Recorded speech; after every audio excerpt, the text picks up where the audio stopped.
Audit process flow continued. All right. How do you achieve this evidence? How do we achieve sufficient and appropriate audit evidence? That's a question.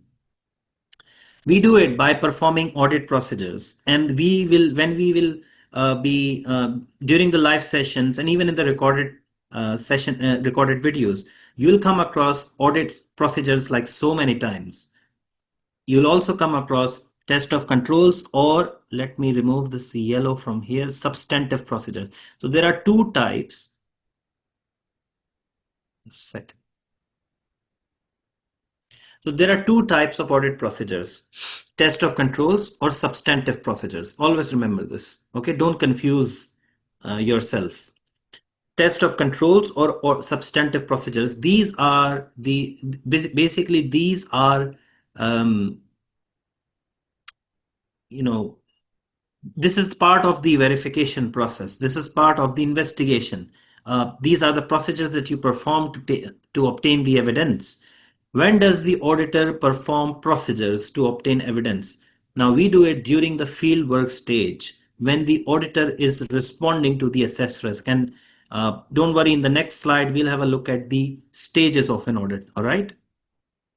During the fieldwork, what do you mean by the fieldwork? When we say fieldwork, we mean we are actually placed or deployed on the client's premises. We are visiting the clients on a daily basis for about 6 weeks maybe. And during that time, we'll be asking the client a couple of questions or a couple of copies, supporting evidence, and any activity that you do during the fieldwork is called performing audit procedures. Simple.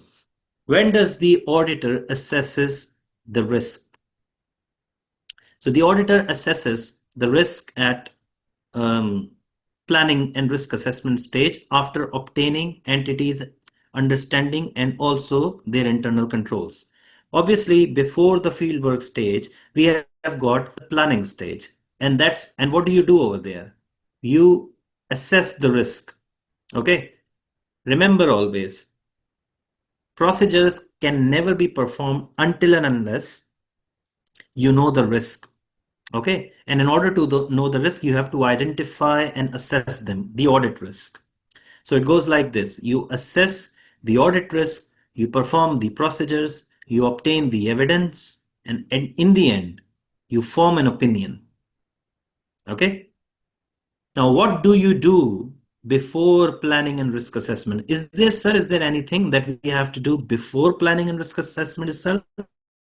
Called the preliminary engagement activities and preconditions of audit. So that's basically a stage that's even before the planning and risk assessment stage. Okay.